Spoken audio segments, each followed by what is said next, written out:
Assalamualaikum warahmatullahi wabarakatuh.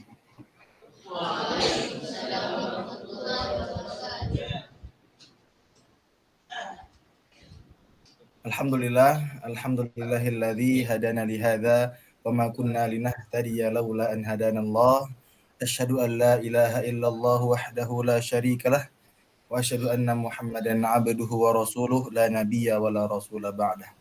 Wassalatu wassalamu ala imamil muttaqin wa qaidil mujahidin Sayyidina Muhammad sallallahu alaihi wasallam wa ala alihi wa sahbihi wa man tabi'ahum bi ihsanin ila yaumiddin amma ba'du. Ikhwan fillah rahimakumullah, teman-teman semua yang insyaallah dicintai oleh Allah Subhanahu wa taala. Alhamdulillah kita semua di sini masih senantiasa diberikan kenikmatan oleh Allah Subhanahu wa taala, nikmat berupa nikmat manisnya iman, indahnya Islam, nikmat kesehatan dan tentunya masih banyak nikmat-nikmat lainnya yang telah Allah Subhanahu wa taala berikan kepada kita semua. Bahkan kata Allah, wa in ta'uddu ni'matallahi la tuhsuha. Dan jika kalian menghitung nikmat Allah, dan jika kalian ingin menghitung nikmat Allah, la tuhsuha. Kalian tidak akan mampu menghitungnya. Kenapa? Karena saking banyak nikmat Allah yang telah kita dapatkan. Maka dari itu, yuk kita senantiasa tingkatkan rasa syukur kita kepada Allah Subhanahu wa taala, dan dengan rasa syukur kita ini pun maka nikmat-nikmat kita pun akan ditambahkan. Kata Allah, la in syakartum la azidannakum. Kalau kamu bersyukur, maka pasti aku akan tambahkan nikmatnya untuk kamu. Wala in kafartum inna adzabi lasyadid. Tapi kalau kamu kufur, kalau kamu enggak mau bersyukur, maka ingatlah azabku sangat pedih. Maka dari itu, mari kita tingkatkan rasa syukur kita kepada Allah Subhanahu wa taala. Minta lupa salawat serta salam kita senantiasa kita limpahkan kepada junjungan kita semua, suri tauladan kita semua, Nabi besar Nabi Muhammad sallallahu alaihi wasallam, yang telah membawa umat manusia dari zaman jahiliyah penuh kegelapan ke zaman Islam yang terang benderang. Masya Allah, tabarakallah, saya di Indonesia dan antum semua di Malaysia. Walaupun kita beda negara, walaupun kita beda tempat, tapi kita masih bisa bertemu. Masya Allah, tabarakallah. Walaupun secara online, walaupun secara Google Meet gitu kan. Tapi nggak apa-apa. Insya Allah kita pun akan mendapatkan yang namanya rahmat dari Allah Subhanahu wa taala. Karena janji dari Allah itu, bagi siapa saja yang berada di suatu majelis, maka akan turun sebuah rahmat gitu kan. Jadi alhamdulillah kita semua di sini ingin belajar bareng-bareng, ingin belajar bersama-sama. Ya semoga kita semua bisa mendapatkan yang namanya ridhonya Allah Subhanahu wa taala. Amin ya Allah rabbal alamin. Teman-teman semua, tema hari ini adalah nikmat mencintai Al-Qur'an. Namun lebih khususnya di sini saya akan menyampaikan 10 langkah mencintai Al-Qur'an. Coba saya tanya, teman-teman semua, para pelajar, para santri, apakah antum semua mau mencintai Al-Qur'an? Apakah mau? Coba dijawab. Insyaallah mau ya. Insyaallah, alhamdulillah. Saya jamin antum semua mau mencintai Al-Qur'an. Antum mau yang namanya istiqomah bersama Quran. Maka di sini izinkan saya untuk menjelaskan 10 langkah berikut. Nah, sebelum itu izinkan saya lah memperkenalkan diri terlebih dahulu. Nama saya Muhammad Asadullah atau yang biasa dipanggil Asad. Tepat tanggal lahir di Sukabumi di Indonesia. 13 Desember 2001. Jadi umur saya masih muda ya, masih 21 tahun alhamdulillah. Pendidikan di TKT Zona Sukabumi, SD di SDT Madani Bogor, SMP di SMP TSK Sukabumi, dan SMA-nya di Pondok Pesantren Darul Qur'an Mulia Bogor. Dan untuk sekarang saya lagi kuliah di tepatnya lebih tepatnya di IGDIR University. Alhamdulillah saya sudah semester 6 dan saya pun punya kawan. Saya punya kawan 5 orang dari Malaysia di kampus itu. Setelah itu saya pun mengajar di Al Quran. Saya pun konten kreator di Instagram di @asadullah, dan saya pun alhamdulillah sudah menulis 3 buku. Alhamdulillah sudah menulis buku yang semuanya sudah bestseller alhamdulillah. Nah, mungkin ini sedikit perkenalan. Oke, kita masuk ke materi ya. Nah, kenapa sih kita ini harus mencintai Al-Qur'an? Tadi kan kita bilang kita ini mau mencintai Al-Qur'an. Tadi kita bilang kita ini pengen mencintai Al-Qur'an. Tapi apa sih alasannya? Kenapa sih kita harus mencintai Al-Qur'an? Nah, maka di sini saya akan mengutip 3 poin penting kenapa kita harus mencintai Al-Qur'an. Alasan pertama, Karena kita seorang muslim. Alasan pertama kenapa kita harus mencintai Al-Quran adalah karena kita seorang muslim. Kalau kita mengaku sebagai orang muslim, kalau kita mengaku sebagai orang beriman, maka tugas kita bukan hanya sekedar membaca Al-Quran. Tugas kita bukan hanya sekedar menghafalnya, bukan hanya sekedar mengajarkannya, tapi kita pun harus senantiasa yang namanya mencintai Al-Quran. Maka bagi kita semua di sini, antum semua para pelajar, para santri, lalu para guru-guru, dan saya pribadi adalah seorang muslim, seorang muslimah gitu kan. Maka diwajibkan bagi kita bukan hanya sekedar membacanya, bukan hanya sekedar menghafalnya, namun kita pun harus senantiasa bisa mencintainya. Maka alasan pertama adalah karena kita seorang muslim. Lalu yang kedua, kenapa sih kita ini harus mencintai Al-Quran? Alasan kedua adalah agar kita betah berlama-lama dengan Al-Quran. Coba saya tanya lagi, siapa di antara antum yang mau betah berlama-lama dengan Al-Quran? Siapa yang mau? Coba dijawab. Saya jamin antum semua mau betah berlama-lama dengan Al-Quran. Maksudnya kita bisa istiqomah bersama Al-Quran. Kita bisa yang namanya duduk berlama-lama dengan Al-Quran. Karena apa? Karena kita sudah mencintai Al-Quran. Karena cinta adalah kekuatan terbesar bagi setiap muslim untuk bisa istiqomah bersama Al-Quran. Dengan kita mencintai Al-Quran, kita akan betah berlama-lama dengannya. Kita akan senantiasa ingin menjaganya. Kita akan merawatnya. Dan kita pun akan tidak mau kehilangan Al-Quran. Karena apa? Karena kita sudah mencintai Al-Quran. Maka alasan kedua, kenapa kita harus mencintai Al-Quran adalah karena agar kita bisa betah berlama-lama duduk bersama Quran. Kita nikmat baca Quran. Kita nikmat menghafal Quran. Kita bisa istiqomah bersama Quran. Karena apa? Karena itulah adalah alasan kedua kenapa kita harus mencintai Al-Quran. Lalu yang ketiga, kenapa sih kita ini harus mencintai Al-Quran? Karena cinta dengan Al-Quran adalah cinta yang tidak membuat rasa sakit dan kecewa. Karena ingat, Quran sumber kebahagiaan yang membuat hati kita tentram, membuat hati kita bahagia, bahkan hidup kita pun akan dimudahkan oleh Allah Subhanahu wa taala. Saya ulang, kenapa kita harus mencintai Al-Quran?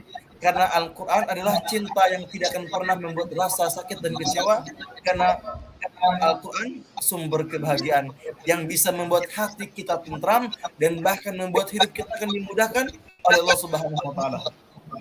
Ada salah satu hadis yang menyebutkan, barang siapa yang disibukkan dengan Al-Quran sampai ia lupa berdoa kepada Allah, maka ia akan diberikan keutamaan yang lebih utama daripada orang-orang yang berdoa. Bayangkan, saya ulang hadisnya. Kata Allah dalam hadis qudsi, barang siapa yang disibukkan dengan Al-Quran, yang dia senantiasa membacanya, senantiasa menghafalnya, sampai ia lupa berdoa, maka ia akan mendapatkan keutamaan yang lebih utama daripada orang-orang yang hanya berdoa. Orang yang berdoa sudah bagus. Orang yang berdoa sudah sangat-sangat bagus. Tapi ternyata orang yang disibukkan dengan membaca Al-Quran, maka insya Allah ia akan mendapatkan keutamaan yang lebih utama. Dia akan dimudahkan setiap urusannya. Dia mau ini, Allah kasih. Dia mau itu, Allah kasih. Pokoknya semua keinginannya Allah mudahkan. Karena apa? Karena dia sudah mencintai Al-Quran. Dia sudah dekat dengan Al-Quran. Maka itulah 3 alasan kenapa kita harus mencintai Al-Quran. Yang pertama adalah karena kita seorang muslim. Jika kita seorang muslim, jika kita seorang beriman, kita bukan hanya sekedar membacanya, bukan hanya sekedar menghafalnya, tapi kita pun harus bisa mencintai Al-Quran. Yang kedua, agar kita bisa betah berlama-lama duduk bersama Quran. Kita bisa nikmat baca Quran. Lalu yang ketiga, karena cinta dengan Quran adalah cinta yang tidak akan pernah membuat rasa sakit dan juga rasa kecewa. Karena Quran sumber kebahagiaan yang membuat hati kita tentram dan insya Allah akan memudahkan setiap urusan kita. Maka tanamkan 3 poin ini yang insya Allah bisa membuat kita semangat dalam mencintai Al-Quran. Nah, lalu yang menjadi pertanyaannya adalah bagaimana caranya agar kita bisa mencintai Al-Quran. Nah, di sini saya akan memberikan 10 langkah, 10 cara agar kita bisa mencintai Al-Quran.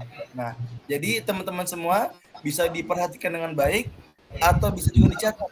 Nah, dan insya Allah nanti pun saya akan memberikan materi ini kepada guru-guru antum. Saya akan berikan PDF-nya, nanti bisa langsung dibacakan kalau misalnya lupa. Nah, ingat teman-teman semua, ada 10 langkah agar kita bisa mencintai Al-Quran. Langkah yang pertama, nah, ada keinginan yang tinggi. Kalau kita mau mencintai Al-Quran, maka mulailah dari adanya keinginan. Mulailah yang dari mana ada niat yang baik. Karena kalau niat aja nggak ada, bagaimana mungkin kita bisa menggapainya? Maka mulailah dari niat.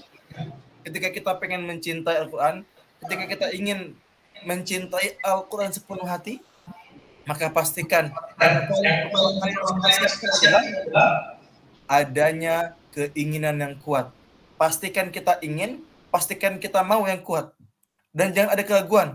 Insya Allah kalau kita ada keinginan yang kuat, ada kemauan yang kuat, maka insya Allah Allah akan mudahkan. Itu yang pertama. Lalu yang kedua, perbaiki keikhlasan. Ketika kita membaca Al-Quran, ketika kita menghafal Al-Quran, ketika kita berinteraksi dengan Al-Quran, maka pastikan hati kita ikhlas karena Allah Subhanahu wa Ta'ala. Coba saya tanya, kita ini menghafal Quran karena siapa sih? Apakah karena manusia? Bukan. Kita menghafal Quran apakah untuk mendapatkan gelar? Bukan. Kita menghafal Quran untuk mendapatkan ridhonya Allah Subhanahu wa Ta'ala.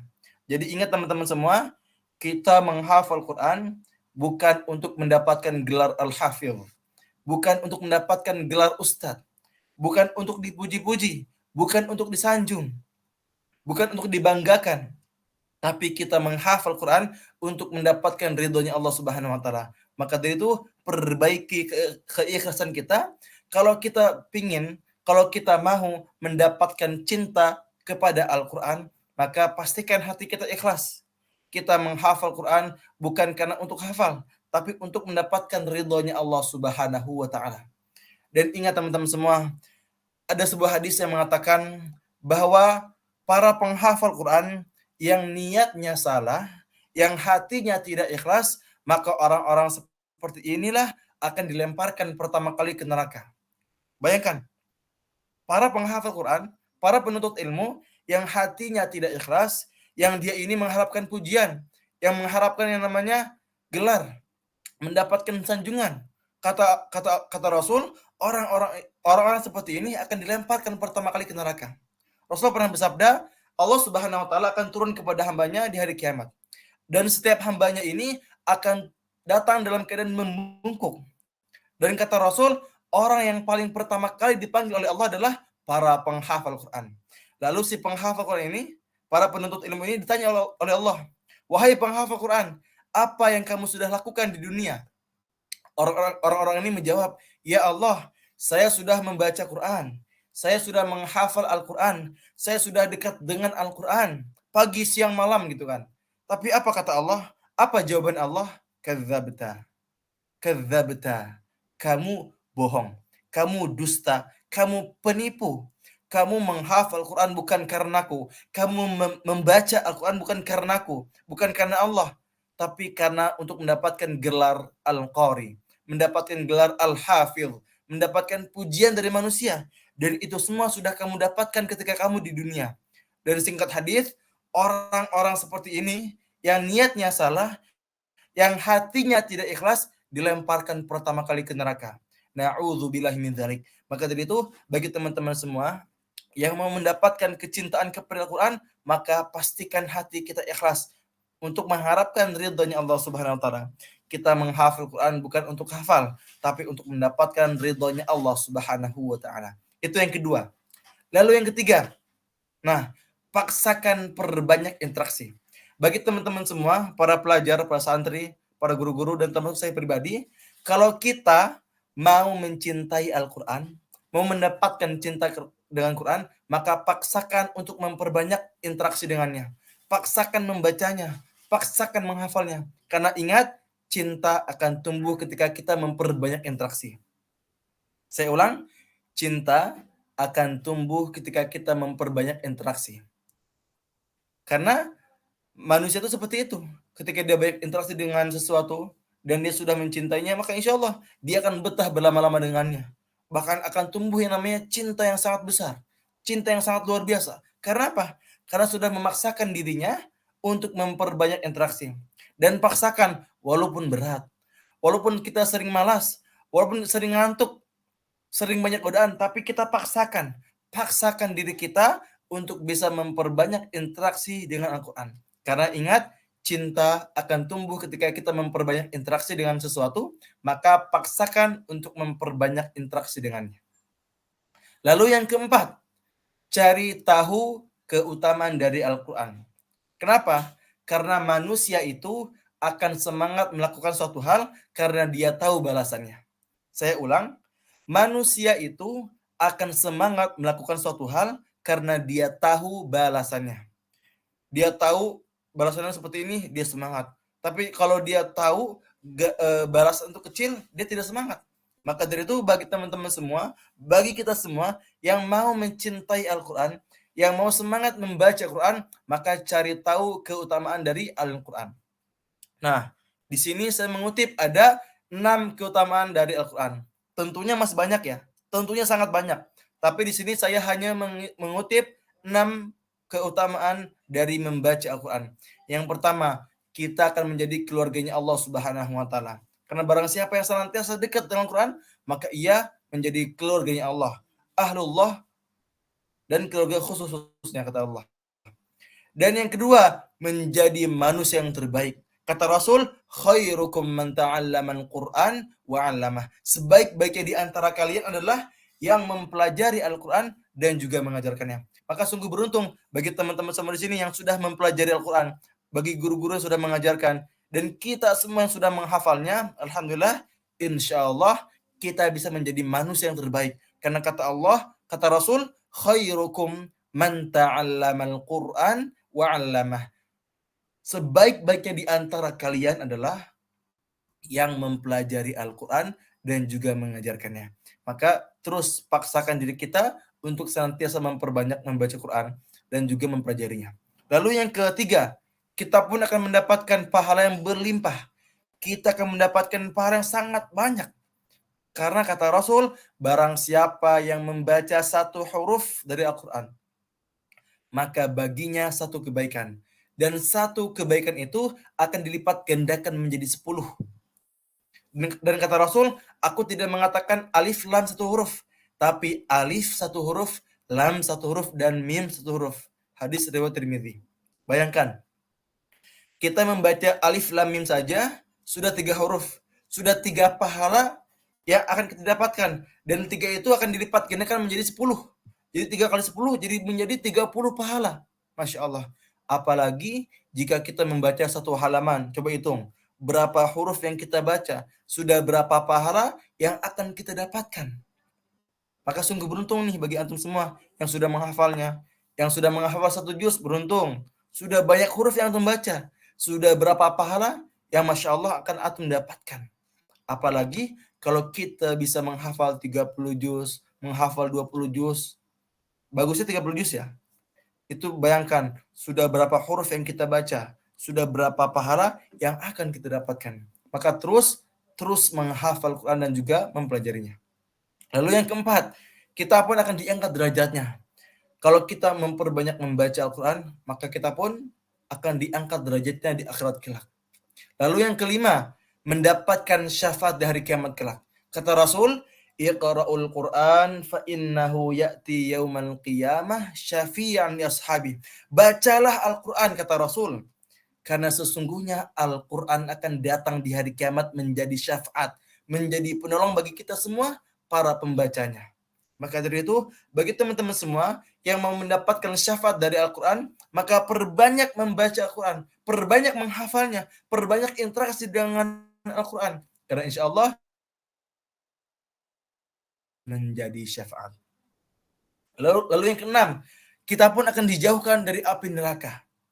Dengan kita senantiasa membacanya, senantiasa menghafalnya, maka insya Allah kita akan dijauhkan dari siksa api neraka. Maka itulah 6 keutamaan dari Al-Quran. Jadi di poin keempat ini, agar kita bisa mencintai Al-Quran, maka cari tahu keutamaannya, dan ini 6 keutamaannya. Selanjutnya yang kelima, luangkan waktu khusus bersama Al-Quran. Teman-teman semua yang mau mencintai Al-Quran, yang mau dekat dengan Al-Quran, maka buatlah waktu khusus. Luangkan waktu khusus bersama Al-Quran. Karena ingatlah, jangan mencari waktu kosong bersama Al-Quran, tapi kosongkanlah waktu khusus bersama Al-Quran. Karena kesalahan kita hari ini adalah suka mencari-cari waktu kosong. Padahal yang harus kita lakukan adalah meluangkan waktu khusus, membuat waktu khusus.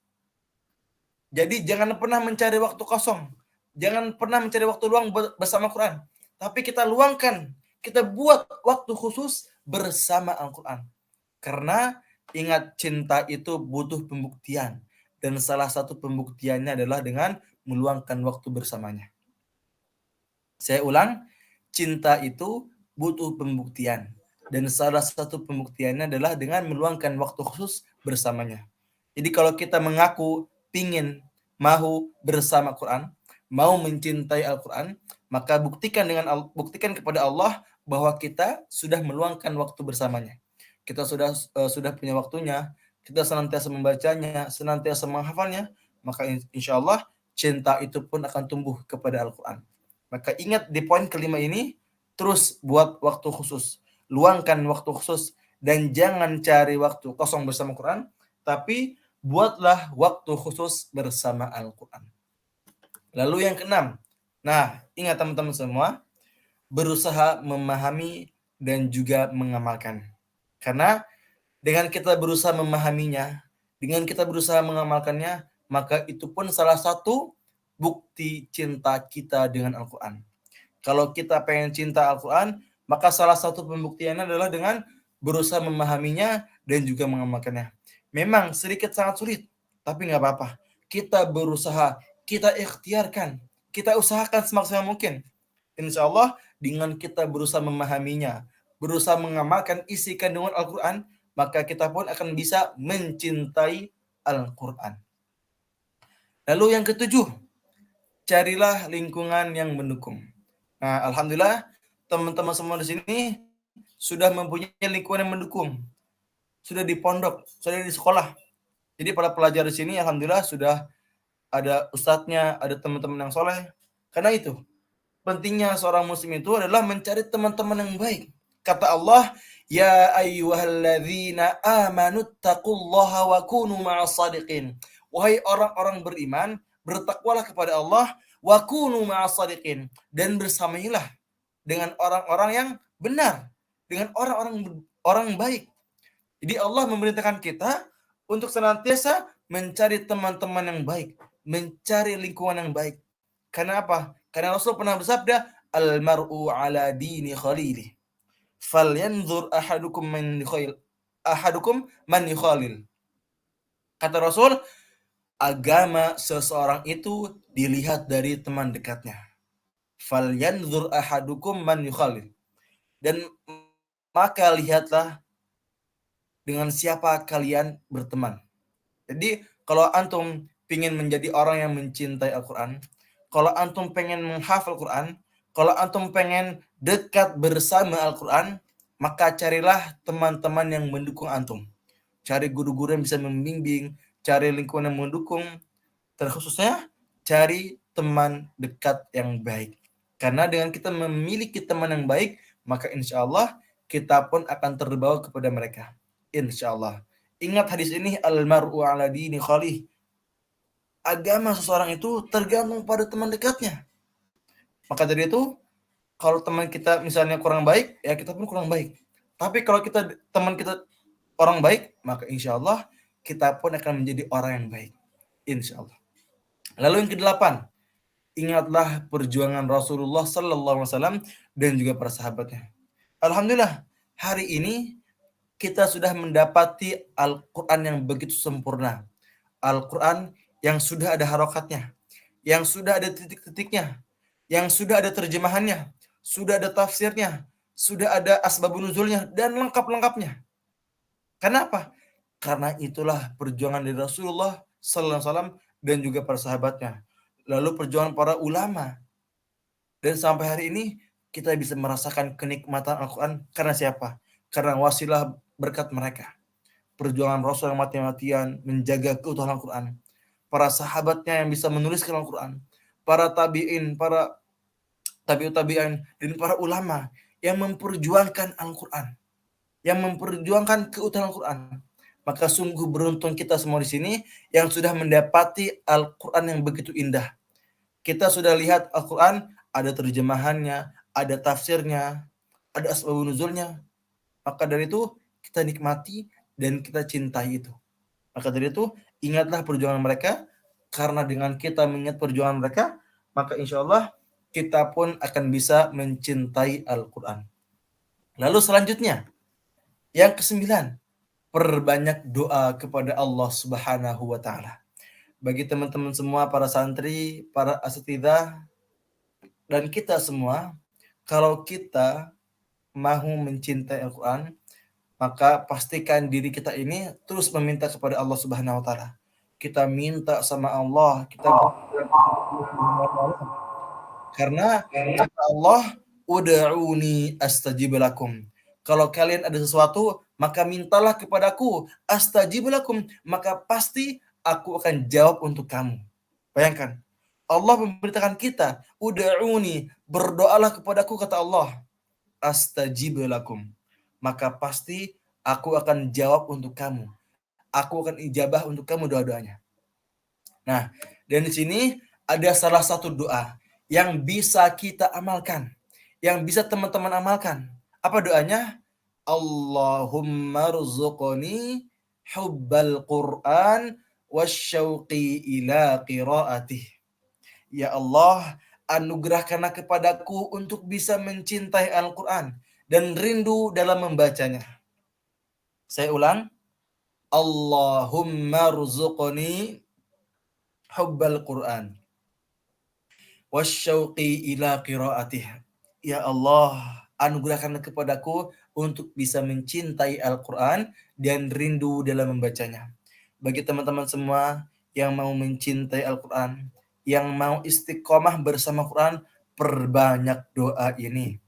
Dan kalau bisa, ajarkan kepada teman-teman yang lain. Maka insya Allah kita akan mendapatkan yang namanya cinta kepada Al-Quran. Allahumma rzuqni hubbal Quran wasyauqi ila qiraatih. Dan sedikit tambahan, ketika kita berdoa, maka pastikan hati kita yakin. Teman-teman semua ingat, ketika kita berdoa, maka pastikan hati kita yakin. Karena salah satu faktor kenapa doa-doa kita tidak dikabulkan adalah karena tidak keyakinan hati kita. Saya ulang, salah satu faktor kenapa doa-doa kita tidak dikabulkan adalah karena hati kita yang masih nggak yakin, masih ragu kepada Allah Subhanahu wa Ta'ala. Karena Rasul pernah menyampaikan, uda'ullah wa antum muqinuna bil ijabah. Kata Rasul, berdoalah kepada Allah dan yakinlah doa-doamu akan diijabah, akan dijawab. Wa'lamu anna Allah la yastajibu du'aan min qalbi ghafilin lahin. Dan ketahuilah bahwa Allah tidak akan mengabulkan doa-doa hambanya yang masih ada keraguan dan kelalaian di hatinya, walaupun sedikit. Bayangkan, kata Allah, kalau orang-orang yang berdoa tapi dia nggak yakin, Allah tidak akan kabulkan. Kan kata Allah, uda'uni astajib lakum. Berdoalah kepadaku, maka pasti aku akan jawab doanya untuk kamu. Allah nyuruh kita untuk berdoa kepadanya. Tapi Allah pun nyuruh kita untuk bisa yakin kepadanya. Kalau kita nggak yakin, maka bisa jadi doa demi doa kita tidak dikabulkan. Maka ketika kita memperbanyak doa, maka pastikan hati kita yakin. Hati kita terpaut kepada Allah Subhanahu wa Ta'ala. Dan insya Allah dengan hati kita yakin itu, kita bisa dikabulkan doanya.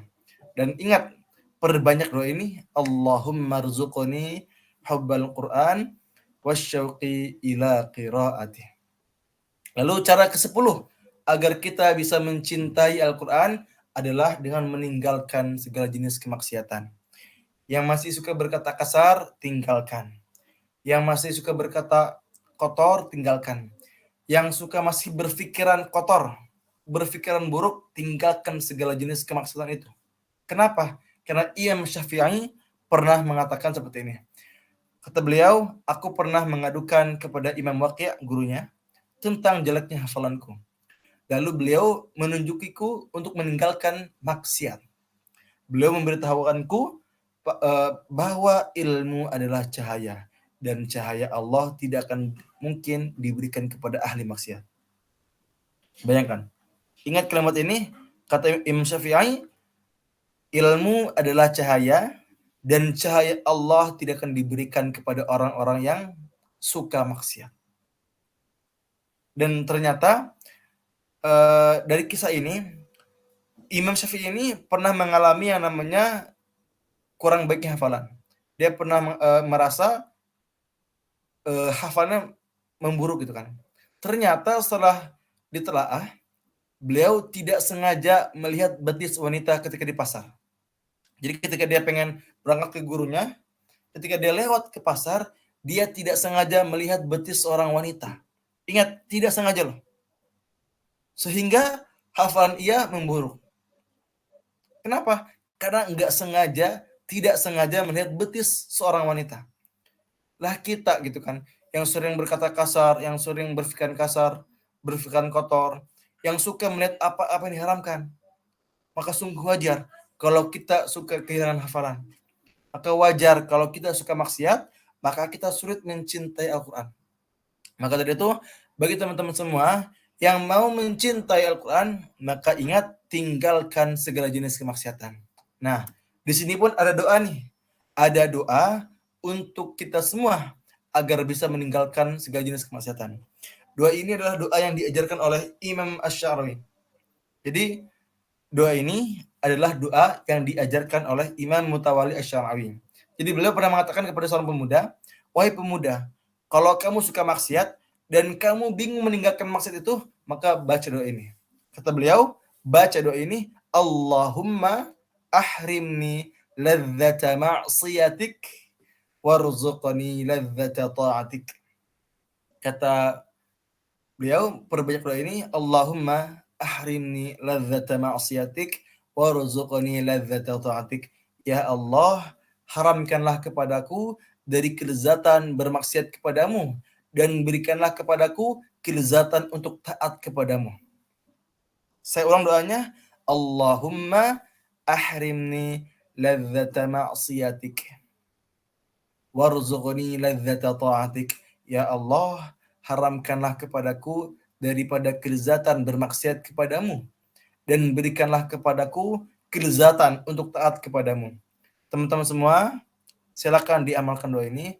Insya Allah doa ini sangat bermanfaat buat kita semua. Maka itulah 10 langkah untuk bisa mencintai Al-Quran. Saya ulang ya, ada 10 langkah agar kita bisa mencintai Al-Quran. Yang pertama, adanya keinginan kuat. Yang kedua, perbaiki keikhlasan. Yang ketiga, paksakan perbanyak interaksi, karena cinta akan tumbuh ketika kita memperbanyak interaksi. Yang keempat, cari tahu keutamaan dari Al-Quran. Dan ini adalah 6 keutamaan dari Al-Quran. Yang kelima, luangkan waktu khusus bersama Quran. Karena ingat, cinta itu butuh pembuktian, dan salah satu pembuktiannya adalah dengan meluangkan waktu khusus bersamanya. Yang keenam, berusaha memahaminya dan juga mengamalkannya tentunya. Yang ketujuh, cari lingkungan yang mendukung. Cari teman-teman yang soleh. Cari guru-guru yang bisa membimbing. Insya Allah kita bisa mencintai Al-Quran. Yang kedelapan, ingatlah perjuangan dari Rasulullah SAW dan juga para sahabatnya. Yang kesembilan, perbanyak berdoa kepada Allah Subhanahu Wa Taala. Kita minta kepada Allah agar kita bisa mencintai Al-Quran, dan doanya, Allahumma rzuqni hubbal Quran wasyauqi ila qiraatih. Dan terakhir, tinggalkan segala jenis kemaksiatan, karena ingat, ilmu adalah cahaya dan cahaya Allah tidak akan diberikan kepada orang-orang yang suka maksiat. Dan doanya adalah Allahumma ahrimni ladzata ma'siyatik warzuqni ladzata ta'atik. Mungkin itu saja yang bisa saya sampaikan. Mohon maaf apabila banyak kekurangan, dan terutama di masalah bahasa ya, karena bahasa kita sedikit berbeda. Tapi masya Allah nggak apa-apa ya.